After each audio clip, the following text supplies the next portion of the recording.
All right, I'm taking like 2 weeks to clear my head without making any videos, and for obvious reasons, probably you can understand, for personal reasons, Uh, but finally we're back with more reactions. Um, we're finally gonna finish up exploring this S- SCP Apotheosis. My apologies for like my pausing. I just woke up and whatnot. Anyway, this is part 3 finally. So let's just finish this right now. All right. Apotheosis, Part 3. The SCP Foundation has drawn a line in the sand and initiated a war against the entities formerly known as humans. In spite of everything that has changed, they have decided to maintain their commitment to normal, baseline humanity and to contain anything and anyone that could be considered anomalous.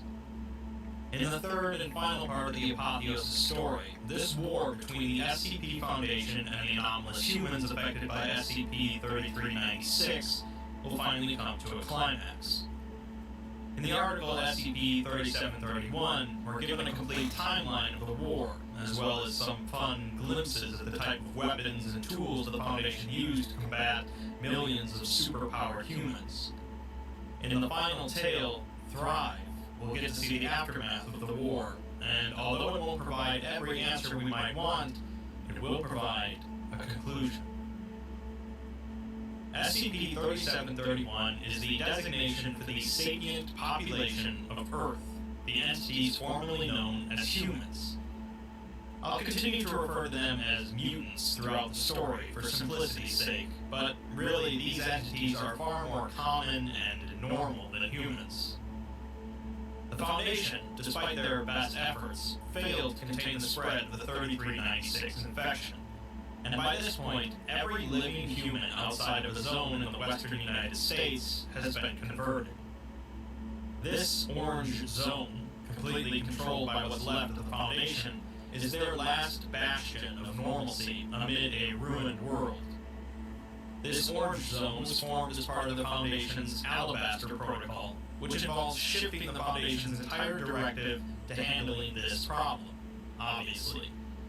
All research personnel are now assigned to developing technological, paratechnological, and thaumic countermeasures to the mutants, and a number of portable SCPs have been relocated to the Orange Zone, while most immovable objects have been either decommissioned, meaning destroyed, or otherwise rendered inaccessible. Foundation sites containing immovable Keter-class threats have been thomically warded and locked down, supported by automated defense systems to keep intruders away until the Foundation regains control of the situation. Additionally, any assets the Foundation has access to but avoided using because they would draw too much attention in normal circumstances, such as paratechnical weapons and vehicles, infantry augmentation equipment, and things like large, unpiloted combat drones, are now being used.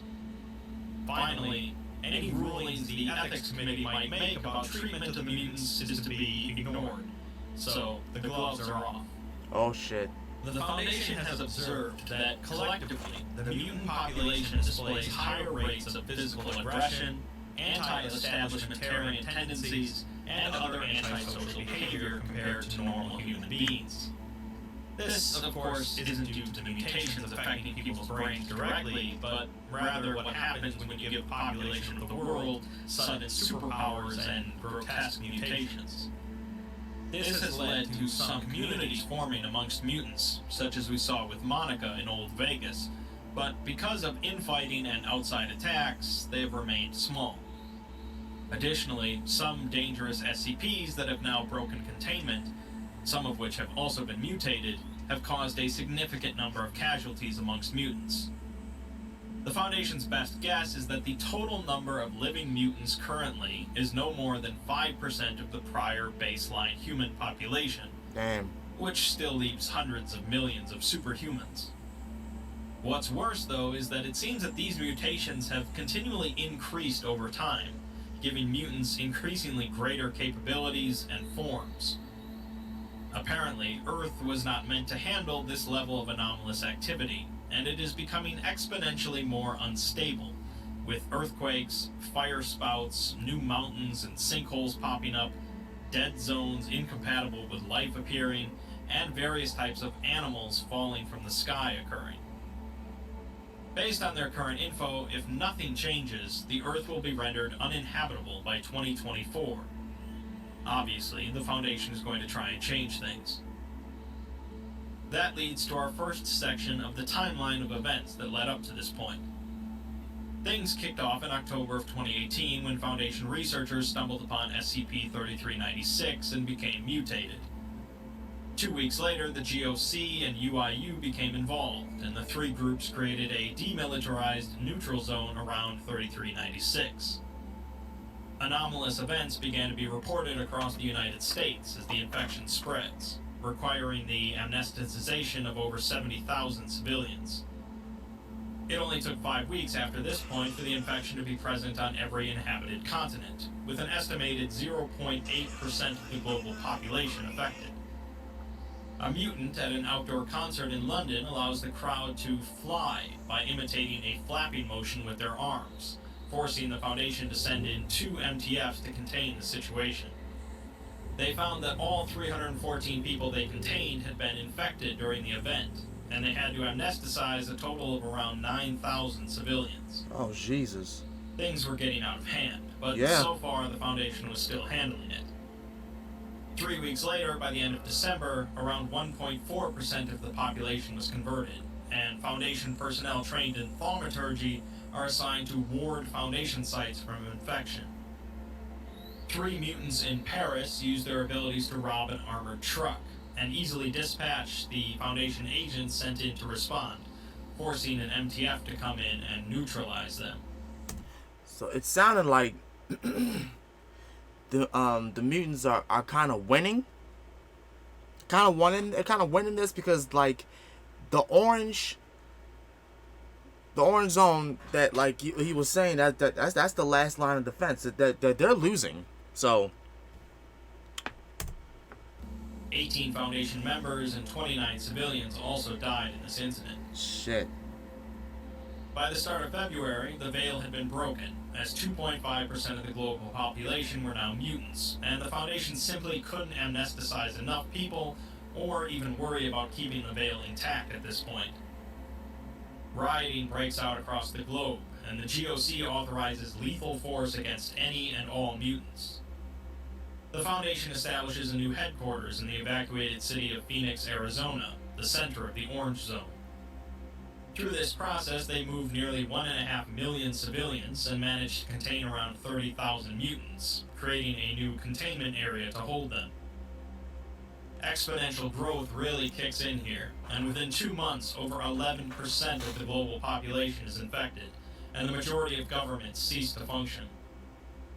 The O5 Council passes a mandate allowing anomalous methods in the containment of the mutants, including reverse engineering of paratechnology, use of necrothaumaturgy, or necromancy as it were, and collusion with extra-dimensional entities. Yes, the Foundation are desperate enough at this point to make a deal with some sort of cosmic creature, whether that would be something like the Scarlet King or something else. This would explain why they could keep up with the mutants. Not that it does a whole lot of good, because another 2 months go by and nearly 40% of the world is infected. The GOC has fallen apart completely, and one of the O5s becomes a mutant as well. By August 1st, the number's up to 56%, and a notable event occurs in the city of Jaipur in India, when an infant becomes infected and begins consuming nearby people and objects, incorporating them into its body and continuing to grow. Oh, wow. The Foundation completely fails here, and it requires the assistance of around 100 other mutants to terminate the massive baby, leading to the deaths of 206 Foundation members and an estimated 2.4 million civilians. Jesus. Let's take a small break from the timeline of events to look at some of the weapons the Foundation brought out to wage war against an army of mutants, potentially with assistance by extra-dimensional entities. The Controlled Innervation Gauntlets are an attachment for the Foundation's infantry combat exoskeletons that deliver weaponized thaumic invocations in close-quarters combat. These invocations cause the target's skeleton to combust by default, which is impressive, and the gauntlets can be loaded with more specialized invocations if needed. The Spectral Emulsion Ordnance is a piece of equipment for infantry that works like a flamethrower, but expels weaponized ghosts and may cause residual haunting, which is not a sentence I ever thought I'd say. Wow. The Thaumic Resonance Oscillator is a bit more heavy-duty, and is attached to vehicles for large-scale engagements. It works by using tuned etheric waves to stimulate blue matter growths inside of mutants, causing uncontrolled bursts of anomalous activity. This activity is obviously pretty unpredictable, so it's recommended to be used from a safe distance only, but can merely incapacitate instead of kill at lower frequencies. Moving up, we have the Thanal-Penetrating Aperture Mortar, a rather unique form of long-range artillery that creates large holes on surfaces and causes groups of elongated, multi-jointed human limbs to emerge from said holes. These arms will detect any sapient organism nearby and pull them down inside of the hole, after which the holes will demanifest, allowing long-range dispatching of mutants while minimizing damage to cities. Autonomous neutralization drones are AI-equipped robotic aircraft resembling wasps that travel in swarms to track and neutralize mutants.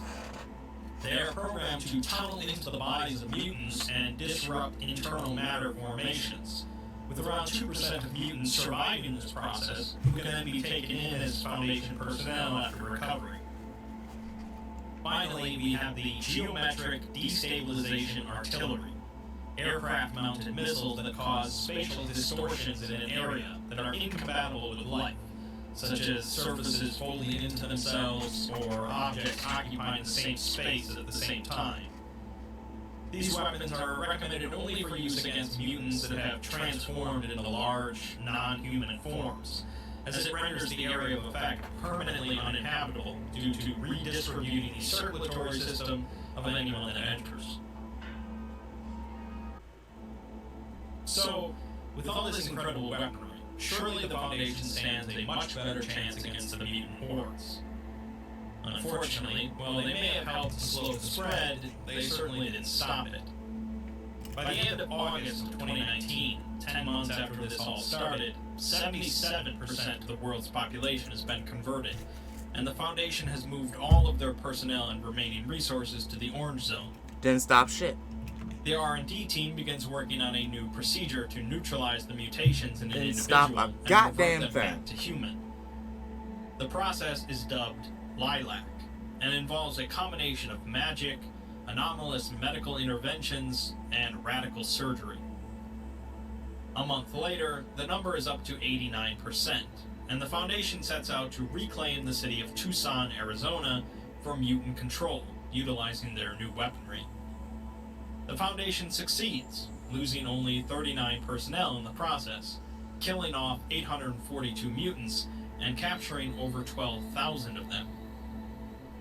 The O5s approved the usage of Procedure 01 Lilac on the contained mutants, which proves to have a survival rate of 0.01%. So there's some room for improvement. October 2019, 1 year after the start. The entirety of the human population outside of the Foundation's Orange Zone has been converted. O5-1 is lost during the destruction of a Foundation site, as the entire site and surrounding landscape is launched into space by a number of mutants. Oh my god.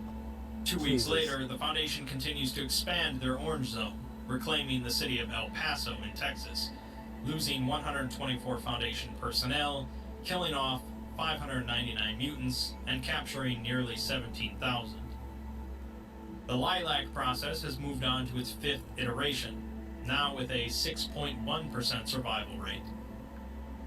A week later, they recapture Albuquerque, containing another 13,000 mutants. On February 6th, the battle at 05-2's safe house occurs that we looked at last time, with 3 Foundation casualties and 43 mutant casualties. March 8th, another 05 becomes infected and proceeds to send a mass text and email to all Foundation personnel simultaneously, simply reading, "Thrive," before disappearing. Reconnaissance into the city of Santa Fe reveals that the entire city has become a dense forest of humanoid trees and anomalous fauna. Oh, wow. The Foundation deems the city irreclaimable and proceeds to bomb it instead. Bomb it? As Jesus, March yo. continues, the Foundation is beginning to run real short of supplies to keep containing all of these mutants, and one provisional containment area is forced to ration electricity and limit the usage of air conditioning. After 2 days, 37 mutants die of heat stroke, and the remaining mutants riot, destroying the containment area and releasing around 14,000 mutants back into the wild. Towards the end of April, the reclamation of Las Vegas commences, which we read about back at the start of all this. The Foundation ends up losing that battle, pretty badly as it turns out, with over 5,000 casualties, capturing 0 mutants, and only managing to kill an estimated 950 of them. Yep. June 4th, another containment area is lost by a mutant attack, resulting in the breach of over 17,000 mutants. They're losing. Mid-July, Foundation reconnaissance reports that a number of mutant communities have cropped up, most of them generally attempting to imitate human society, which is not really a surprise to anyone since they're still pretty human. Yeah, they're still... See, This that's what I'm statement, saying, though, is man. pretty indicative of how detached the Foundation has become from recognizing these people as anything but deranged anomalies, although they are still working to neutralize the mutations to save people.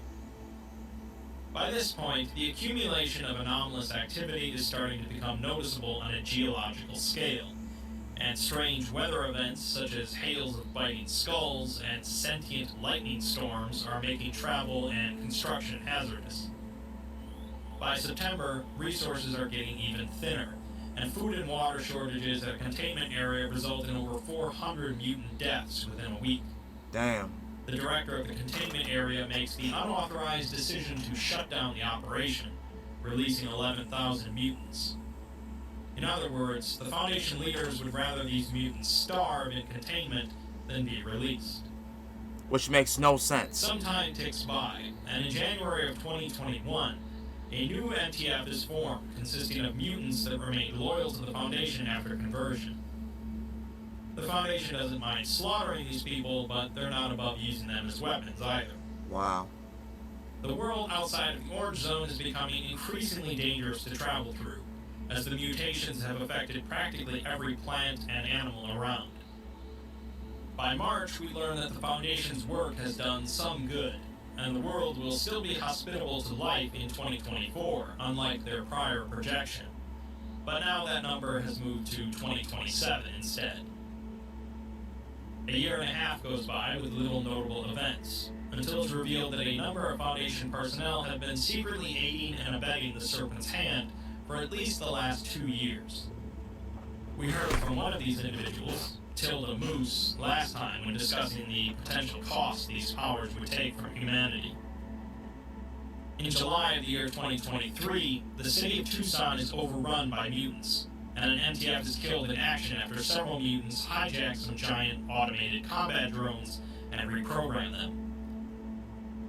January of 2024, the tree insect entity that started all of this, SCP-3396, suddenly begins ascending into the upper atmosphere, and all Foundation thaumic scanning equipment worldwide simultaneously reads a single word: Thrive.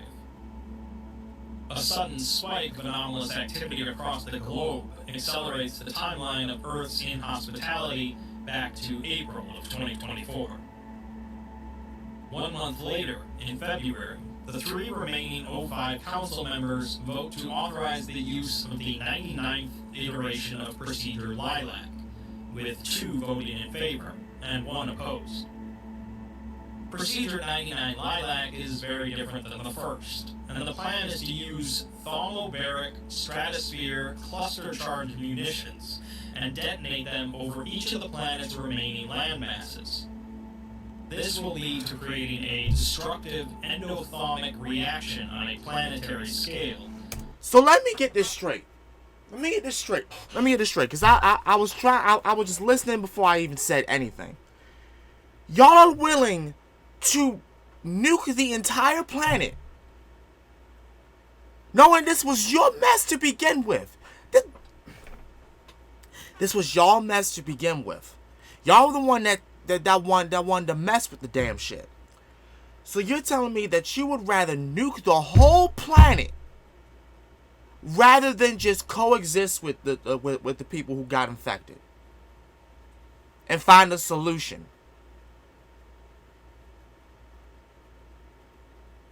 Y'all not coming up with any kind of solution. This is not a solution. This is not a solution at all. Violently rejecting all blue matter formations and attached physical tissues from every mutant outside of the orange zone. This, of course, means the death of every single uncontained mutant, but the planet will, in theory, be saved. In theory. In theory. What the Foundation dubs an XK-class Foundation Apotheosis scenario, the only remnants of humanity that will exist will be in Foundation containment. Afterwards, the Foundation will attempt to go back to business to help recontain any other anomalies, and civilization will begin to regrow out from the Orange Zone. Former mutants that survived prior Lilac procedures will form the basis of this new population. Since I know you're wondering why they wouldn't just use SCP-2000 to repopulate the Earth, the author says that the biomatter reserves held within SCP-2000 that are used to create humans were also infected with blue matter, and would therefore be purged as well. It's possible they could use it down the line again, but it's not viable immediately. The Foundation admits that being the deliberate cause of such an XK-class scenario is their ultimate failure, but they will use the opportunity to start clean and to make a better world. Let's find out how that all goes, shall we? Right. We'll get to the aftermath of that decision in a little bit, but the tale Thrive starts out in the midst of the failing war against the remaining mutants during the Foundation's reclamation of Tucson. An MTF armed in exoskeletons marches through the city, one of the members equipped with a ghost thrower, powered by a separate human heart. They attempt to announce to the mutants that they still have a chance to cooperate, but they are swiftly attacked by a woman covered in tiger fur with bone spears jutting out of her body. Oh my god. One of the team utilizes a rifle that causes lightning bolts to strike the affected target, and the rest unload with their various weaponry. The one with the ghost thrower lets loose with a sound like a chainsaw cutting through desperate wails, as a faint blue light, swirling with pained faces, washes over the enemy. One of the targets, a mutant that appears as a person-shaped hole in space, gets ripped apart by the spectral emulsions until blackened bones become visible, and they crumble apart. The ghost thrower gets swept over a number of mutants. One that appears as a dense cloud of birds. One as a tall man in a suit with a knot of gears where his head should have been. One that was a many-armed beast seemingly made out of plush. And three that just looked normal. The ghost successfully devoured all of them. Another member of the team fires a silent belt-fed machine gun that causes gnashing mouths to appear wherever it's pointed, devouring targets from the inside. Next, we catch back up with Armando, who is currently seated on a floating web of interlinked arms among the clouds, held aloft by a large bundle of helium-filled arms. He comes up here to reflect, while leaving some arms down below to monitor for any danger. He thinks back to when he first discovered his anomalous trait, when he was 15 and got his arms stuck in a derelict garage that he had been poking around in. A large pile of assorted junk had collapsed on top of him, trapping and breaking his arm. He tried to free himself, hoping that he could just put things back the way they were and maybe no one would get mad. As he yanked his arm out, of course, it disconnected, and Armando vomited as a new arm grew out of the stump, one a different skin tone than his own. He quickly grabbed a bag filled with food, toys, and a picture of his family, and ran away. He rejected his arms at first, pulling them off, crushing them, hacking at them, because they felt foreign and invasive. At the start, he couldn't even control them, and barely felt anything through them. He, of course, also grew arms that weren't human, made of metal, or popcorn, or wood. Through time and some practice, though, he became more accustomed to them, and when he eventually got 2 arms with similar skin tone to the rest of him, he buried the rest and tried to live normally. He ended up falling in with a bad group that welcomed his anomalous power, but he felt like just another tool in their toolbox. During a deal involving some anomalous goods, the deal went south, and as Armando tried to flee from the crime scene, he got picked up by a group of agents in black tactical gear, who shoved him into a van, after which he woke up in the care of the SCP Foundation. At one point, he actually managed to break free from containment by fighting his way out, but he lost control of his arms and ended up killing an innocent. He realized that he could never truly be free as he was, and so he let them take him back. Partway into the Apotheosis timeline, the SCP facility where Armando was held was being evacuated, and while being transported to the Orange Zone, the convoy was attacked by mutants. The wall of Armando's cells sparkled and turned to salt, before being blown away by the breeze, and Armando was greeted by a 4-eyed woman. She asked him if he was coming with them, or if he wanted them to drop him back off at the site. Armando quickly accepted, and was converted, describing it as like a baptism. He says that whatever force was moving his arms beforehand was gone now, replaced by this new power. Armando watches as SCP-3396 ascends into the sky, and for the first time, he feels truly free. Fast forward again to when the Foundation unleashes their greatest weapon imaginable. Tilda Moose stands in an area that used to be Chicago, but is now only a desert composed of obsidian. She and others around her begin to rise into the air, half because of their own will, and half because of the force from above them, SCP-3396. She only dimly feels the impact of the Foundation's missiles as her physical body gets torn apart, and she calls the Foundation's actions pathetic. The mutants were now far beyond humanity, and the Foundation had really only harmed themselves. As they ascended into the sky, she wondered if they would be enslaved to this entity, or if their personal identities would be stripped away as they are fused together. She wondered, as she did before, what the cost of this all would be. Then suddenly she understood that this benefit had been determined long, long ago by whatever forces had created humanity in the first place. As for who exactly that was, Tilda was sure she would find out eventually, as she had all the time in the multiverse now. 05-8 looks out across the burning Pacific Ocean as this happens, and smiles sadly. He looks up and sees the mutants hovering in space and looking down at him, and he is very proud that so many of them had survived. It seems that 05-8 is certainly not a normal human himself, as he had spent many thousands of years looking after humanity and watching us grow as a species. He admits that he had been more partial to the ocean-going species, but they had turned out to be less intelligent than the primates. As he looks out at the devastation, though, he wonders if they weren't actually way more intelligent. In time, he had grown to love humans, though, bearing their sorrows on his shoulders and watching as they built great cities. He had seen promise in the Foundation's goals since their inception, but was concerned that they might be a tad zealous. Ultimately, they were a necessary requirement for human life to go on, and although he could have done the job entirely himself if he put his back into it, he appreciated the help. He instead chose to watch them operate from the inside, so that he could steer them in the right direction.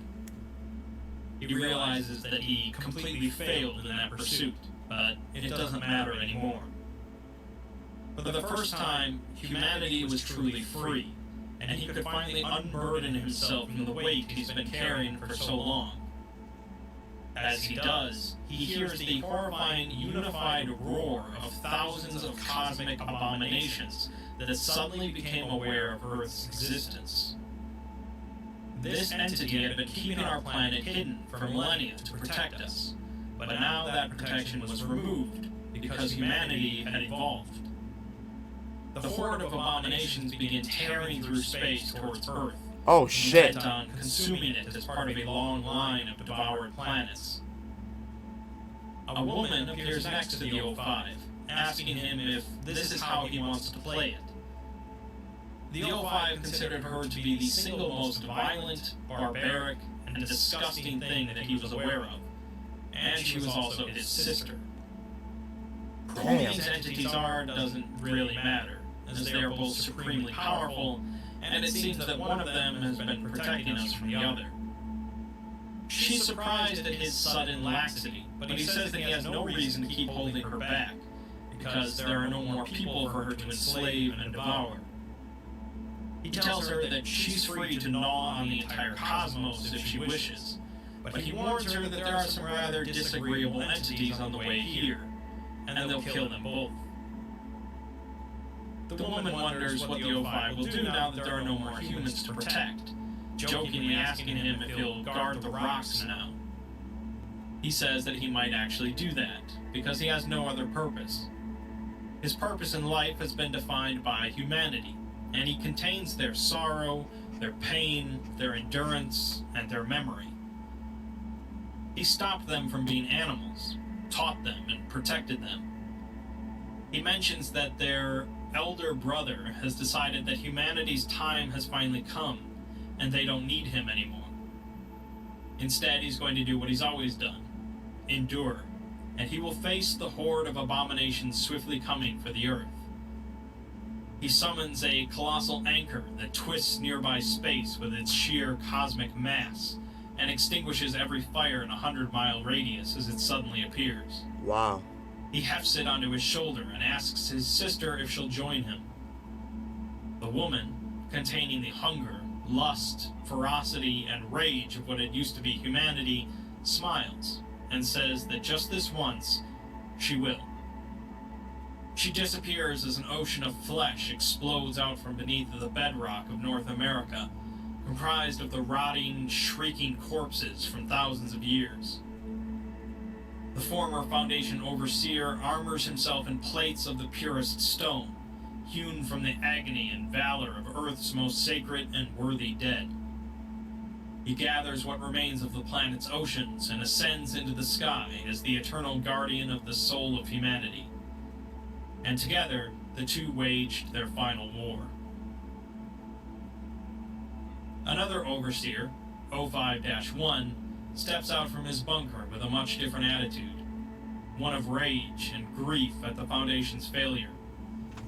They had protected humanity for so long because it was the only thing he'd ever loved for the last 2,000 years. Wow. But now he was alone. He lets out a roar of frustration at the blue star in the sky that is SCP-3396. He then says to himself that he'd do it all over again 1,000 times, even if he knew that they would still fail. He's bitter about what humanity has chosen, betraying the Foundation and normalcy by going along with an entity that is nothing more than a mockery of true life. He says that had humanity stood with the Foundation rather than against them, they could have defeated this anomalous threat, and endured as they've always endured. Man, shut up. Instead, they were seduced by power, and although they've become akin to gods now, he says that they have become less than human, not more. The individual known as Nobody appears, implied to be the Foundation's administrator, and 05-1 asks him why he abandoned the Foundation when they needed him more than ever. The administrator simply says that it wasn't the greater good anymore, and that's that. Finally, let's catch back up with Monica, who has now transcended to become a massive floating entity covered in towering metal spires, each the size of a small city. Oh, shit. The towers contain enough power to vaporize entire solar systems, and with one thought she could reduce light years of space to a hot slurry of base particles. Her power was infinite in the truest sense of the word, and nestled in the center of this massive assembly of endlessly destructive engines was the form of a human woman. Monica kept this form here as a sense of nostalgia of what she used to be, as she had now lost her humanity completely. She had kept her memories and still knew herself as Monica, and even though she had devoured the internet and was aware of all human knowledge, she still couldn't forget who she was, and she didn't want to. She is aware of other survivors near her, such as Dozer and his engineers, who had fused together into one form, a monolithic citadel with miles of carvings of people and structures. Ogre and someone named Violet had married and woven their essences together, now existing as a great menagerie of plants and animals across dozens of floating islands. Oh, wow. On the largest island were 2 thrones where they sat, looking out upon the lives they'd saved with pride and affection. Norman was now a nameless, moon-sized mass of flesh amidst a sea of luminous blue-green water. Great leviathan shapes moved under the waves, creatures created by Norman, and his mind unreal for light years in all directions, hunting for minds to discover and learn from. There were thousands of entities like these, each one an expression of a human mind let loose from the constraints of possibility. Below them, the earth burned and shuddered, with little life remaining in the Foundation's destructive capabilities. The continents had cracked, the seas had boiled, and all the while the entity responsible for all this had simply carried on. The tree it had been had grown until its tendrils had overtaken much of the western U.S., and once the world began to burn, it ascended into the sky, indifferent to the suffering and destruction. Now it simply hovered amongst the changed humans, simultaneously comforting and terrifying. Monica reflects on the SCP Foundation, a group she never had much love for, but she understands now that they had served a purpose in protecting humanity. She knows that she would not exist if not for their work throughout history, but she thinks that it's fitting now that they would die upon finally being rendered obsolete. Yep. Ain't no use for them no some of more. the Foundation members that still remained before she ascended, and tried to convince them to see reason. Surely the definition of anomalous no longer mattered at this point, and it would be better to let outdated principles and prejudices go in the face of eternity. Yeah. Instead, they had spat in her face, because they would rather normalcy be absolute than live one more day sharing a planet with such monsters.